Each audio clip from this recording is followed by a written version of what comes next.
la petite mangeoire que je vous présente dans ce montage est toute en métal. Alors quand je l'ai achetée, il y avait juste des petits morceaux de fil de fer comme ça ici pour que les oiseaux se perchent. Alors moi j'ai ajouté une base qui est vissée en dessous. Alors c'est du styromousse, puis les oiseaux peuvent se percher facilement. L'autre que j'ai acheté était très joli.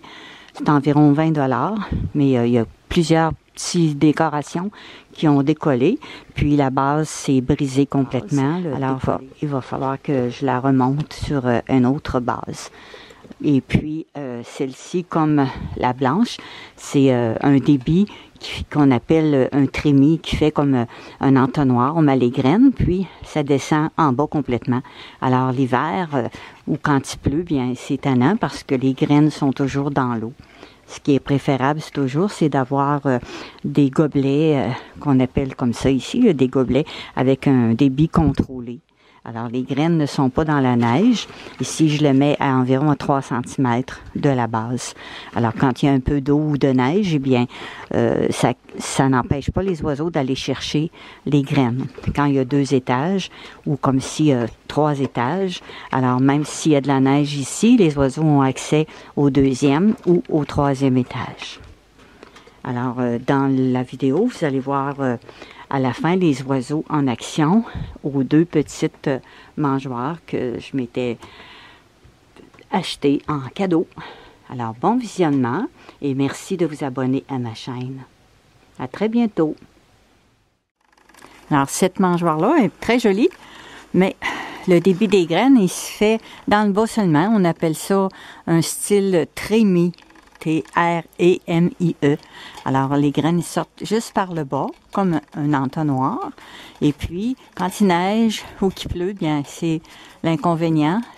Les graines, tout de suite, sont soit dans l'eau rentre à l'intérieur, ou en l'espace de 15-20 minutes, ils sont plus accessibles parce que la neige recouvre les graines. Alors, c'est un gros désavantage quand on a une mangeoire comme ça ici, style trémie. Celle que je fabrique vient avec des contenants recyclés. Je fais des gobelets avec un débit contrôlé. Alors, les gobelets sont au moins à 3 cm de la base. Alors, les graines sont toujours accessibles, puis ça bloque pas. Puis si le premier bloque parce qu'il y a trop de neige, ben je fais un 2e étage. Alors, les graines sont encore accessibles avec la perche. Alors, c'est l'avantage quand on achète une mangeoire, de choisir des gobelets qui sont plus hauts afin que la neige n'obstrue pas la sortie des graines. Lorsque je veux vider une mangeoire pour la nettoyer, j'utilise un grand plateau. C'est comme une assiette en aluminium qui se vend pour faire cuire dans le fourneau. Alors, on peut tout vider les graines dans le plateau, puis on récupère celles qui sont bonnes.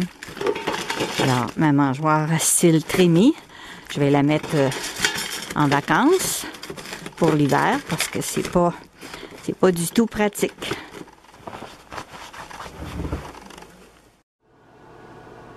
J'ai modifié les petites mangeoires que j'ai achetées.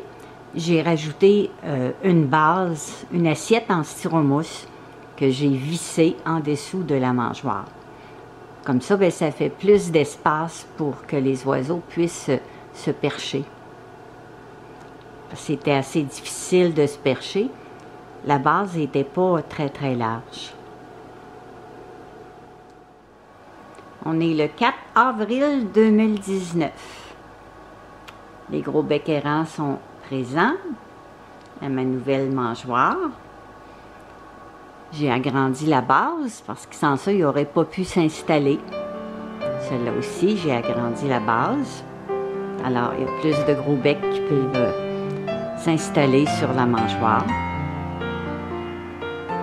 Là, il fait un petit peu soleil, des fois des nuages.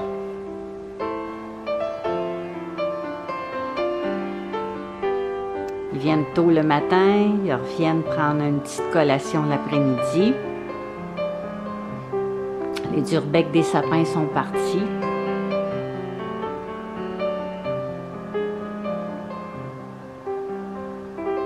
Les gros becs, normalement, ils restent ici assez longtemps.